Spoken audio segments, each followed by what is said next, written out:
आमचा बाबू कसा बांधलाय, आंघोळ घातल्यावर आमच्या बाबूला कसं बांधलंय. अच्छा कसा बांधला बाबा, कसं बांधला बाबू, स्माइल कर बाबू, मिचू बाबू, मिचू बाबू. हा कसं बांधलंय बाब्याला आमच्या, कसं बांधलं बाबू. स्माइल स्माइल कर, स्माइल कर, स्माइल. आई म्हणजे बाब्या बांधून टाकलं, हात हलत नाही, हा पाय बी हलत नाही.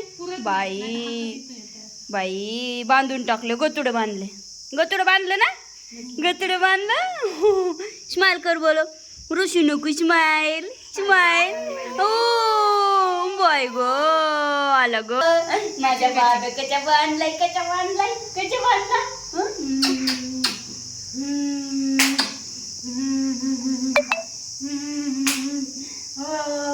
स्माइल कर, स्माइल कर. गतुलं बांधलंय, गतुलं गतुलं गतुलं बांधलं ग. स्माइल कर की, स्माइल कर. तरी तर बाबू सोबत मस्ती वगैरे झाल्याच्या नंतर आम्ही थेट पोहोचलो रानात. रानात जाताना काही शूट वगैरे घेतलेलं नाहीये, कारण की ऑलरेडी पहिले जे माझे व्हिडिओ ज्यांना माहिती नाहीये त्यांनी बघा, त्यातून कळेल की बाबा नाही का, म्हणजे ह्याच्या आधी पण रानात जाताना शूट वगैरे घेतलेलं आहे.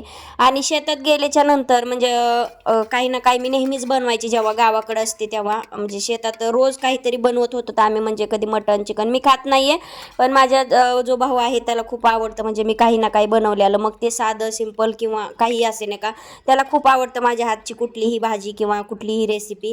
तर त्याच्यासाठी मी बनवायची आणि माझाही व्हिडिओ होत होता, तर त्यासाठी मग मी बनवायचे. आणि तसं म्हणजे खूप असे व्हिडिओ केलेले आहेत मी. आपले व्हेज भाजीचे पण केलेले आहेत, मटणाचे, परत चिकनचे जे गावाकडे असतात त्याचे सगळ्याचे केलेले आहेत.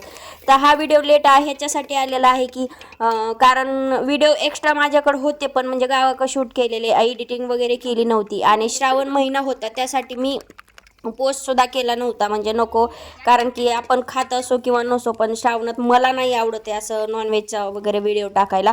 तर इथं कांदा वगैरे सगळं, म्हणजे चटणी वगैरे, मसाले वगैरे, म्हणजे असं हे काही नव्हतं, म्हणजे पॅकिंग वगैरे नव्हतं, पण हा एका कॅरीबॅगमध्ये सगळे मसाले वगैरे ठेवतात. शेतामध्ये जे आपलं गाई म्हशींचा गोठा वगैरे असतो तिथं शेड आहेत, तिथं सगळी तयारी असते, म्हणजे नाही का, थोडंफार एक्स्ट्रा सामान वगैरे. आणि नॉनव्हेज वगैरे घरी बनत नाही आहे जास्त, तर शेतातच बनत असतं.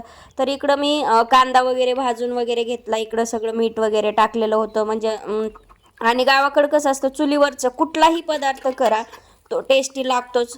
असं नाही आहे की हे पाहिजे त्याला, ते पाहिजे त्याला. आपण इकडं कितीही मसाले टाका, एवढी टेस्ट लागणार नाही आहे. तिथं साधं सिंपल जरी असेल तरी टेस्ट लागते. आणि जसं की तुम्हाला सांगितलं की माझा जो भाऊ आहे, म्हणजे भैया मोठा आहे माझ्यापेक्षा, पण त्याला मी साधी कुठलीही भाजी करू द्या, त्याला माझ्या हाताने केलेली भाजी खूप आवडते. त्यासाठी मग जास्त काही काम नाही, म्हणजे काम वगैरे कर नाही कर, पण त्याच्यासाठी खायला भाजी वगैरे कर असं त्याचं म्हणणे असतं. तर त्याच्यासाठी मी रोज रानात काही ना काही, काही ना काही बनवायचे. तर कोणाला बघितले नसतील कोणी व्हिडिओ, तर माझे ते व्हिडिओ बघा, समजूनच जाईल तुम्हाला. तर इथं कांदा वगैरे परतून झाल्याच्या नंतर मग काय त्यात टाकले की मग ते अंडे आपण जे फोडले होते ते, आणि हे अंडे जे होते ते गावरान होते. ते अंडे आम्ही बघा एका व्हिडिओमध्ये तुम्हाला बघायला भेटले, जुना व्हिडिओ आहे त्यात बघायला भेटतील कसे शोधले होते काय, म्हणजे नाही का. तर शेतामध्ये सगळंच आहे, कोंबड्या आहेत, म्हशी आहेत, चूल आहे, सगळं आहे, मुलं आहेत, म्हणजे सगळंच शेतामध्ये असते. म्हणजे नाही का, म्हणजे तिथं खाण्यापिण्याची सगळी सोय असते शेतामध्ये. तर असं ही अंड्याची भुर्जी वगैरे चाललेली होती, तर तशी छान झालती, खाणाऱ्याने सांगितलीच होती. आणि जसं की तुम्हाला सांगितलं, तो चांगलं असो किंवा वाईट असो तो म्हणतच नाही आहे वाईट झालं. आणि तेच आईने किंवा वहिनीने बनवू द्या, कुणी बनवलंय, कसं बनवलंय, किती असं कसं तसं काहीतरी बोलल्याशिवाय राहणार नाही. हां, पण मी बनवलं की कधीच नावं ठेवत नाही. आणि मला असं जर हे केलं म्हणजे छान झालंय म्हटलं की मग मला खूप म्हणजे असं बनवावंसं वाटतं. आणि जर नावं ठेवलं की मग जा तिकडं असतं असं, म्हणजे कोणी असो, मिस्टरांसाठी असो, कौतुक केलं की मग माणसाला कसं उत्साह येतो बनवण्यासाठी. तर इथं नॉनव्हेजचे वगैरे आमच्या घरी घरी किंवा शेतात भांडे वेगळेच असतात. तर हे मटण वगैरे बनवतात त्याच्यासाठी हे फिक्सच पातेलं केलेलं आहे, म्हणजे जुना पुराण आहे, पण त्याला माती वगैरे लावून ठेवतात, म्हणजे नाही का. तर इथं ताटामध्ये ताटं वाट्या काय चमचे पळ्या तवा वगैरे सगळं गावाकडं आमच्या वेगळं असतं. माझं इथं नाही, पण गावाकडं आमचे सगळे भांडे वेगळे असतात. तर इथं तवा होता आणि एक अंडं शिल्लक ठेवलं होतं मी. ते कारण असं ठेवलं होतं कशासाठी, कारण की जी मी बुर्जी बनवली होती त्याच्यावर मला म्हणजे मी कधी इकडं तर कधी बुर्जी केली नाही आहे, करत बी नाही आहे. भाजी वगैरे करतो अंड्याची. आणि हा व्हिडिओ उन्हाळ्यामधला आहे आणि गावाकडं आहे. तर तसं बनवून झालं की लगे अथर्व बसला खायला. तर हे अंड्याची जी मी ठेवलं होतं, तर हे मला शोसाठी, म्हणजे एक ती पोळी नसते का वरती बिना मिठाची हे ते टाकून, म्हणजे काहीच टाकत नसतात, फक्त एक साईडनं परतायची अशी पोळी बनवायची होती मला, जी की ताटावर शोसाठी ठेवायची होती. तर त्यासाठी मी एक अंडं ठेवलं होतं आणि त्याला उलतानाही नव्हतं, काहीच नव्हतं. पळी होती जसं जमेल असं. मी किती पोळी केली होती आणि चांगली जमली पण. आणि कसा वाटतोय व्हिडिओ काही नाही, गटारी काही असतं ना, आता श्रावण संपल्यावर काहीतरी असतं ना, तर त्या निमित्ताने स्पेशल व्हिडिओ आपला अंडा भुर्जी. ज्यांना आवडेल त्यांनी अशी अंडा भुर्जी करा, साधी सिंपल छान सुंदर.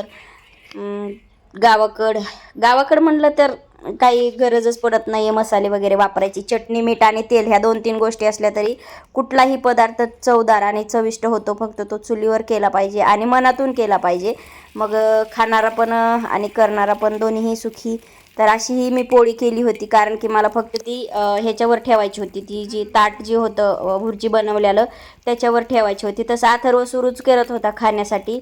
आणि मी एक साईडनंच ही पोळी जी आहे एक साईडनंच पलटली होती. मी खूप वेळा म्हणजे व्हिडिओमध्ये म्हणा किंवा व्हिडिओमध्येच बघितली होती, अशी रिअलमध्ये मी कधी केली नाही. रिअलमध्ये असं दोन्ही साईडने पलटून वगैरे करतो, पण अशी एक साईडनं पलटून मी व्हिडिओमध्येच बघितली होती. आणि खाणारानी पण खाल्ली, करणारानी पण केली. आणि जसं तुम्हाला म्हटलं की खाणारा नावं ठेवत नाही, तर अशी माझी भुर्जी झालेली आहे तयार. आणि व्हिडिओ खूप म्हणजे उन्हात केलेला आहे, त्यावेळेस खूप ऊन होतं, आता पाऊस आहे. पण व्हिडिओ एकच कारण होतं की उशिरा लेट कधी काही आहे ना, पण व्हिडिओ येण्याचं मोठं म्हणजे व्हिडिओ टाकणंही गरजेचं आहे. तर थोडासा नाही व्यवस्थित किंवा व्यवस्थित असो किंवा नसो, पण घ्या सांभाळून. काही चुकलं असेल तर किंवा नसेल चुकलं तरी, कारण की आता सध्या जी मी वाईस टाकते त्यावेळे आता सध्याची माझी परिस्थिती चांगली नाही आहे. परिस्थिती म्हणजे तब्येत वगैरे चांगली नाही आहे. वाईस टाकताना सुद्धा माझा आवाज बसतोय. तर भैयाला दिली होती पोळी वगैरे, ते त्याला शूट करताना माझ्या लक्षातच नाही राहिलं. तर मी फायनली जेवाय बसली होती, मग भात भाजी कैरी वगैरे. आता उन्हाळ्यात म्हटलं तर कैऱ्या होत्या, आता कुठल्या कैऱ्या वगैरे. तर माझंही जेवण झालं. आणि अथर्व आणि भैयानी, तर माझी ढमी झोपलेली होती. तर असं सगळ्यांनी जेवण केले, म्हणजे आम्ही सगळेच होतो, वहिनी, आम्ही, आई. तर असो, भेटू नेक्स्ट ब्लॉगमध्ये. तोपर्यंत बाय. व्हिडिओ कसा वाटतोय नक्कीच सांगा.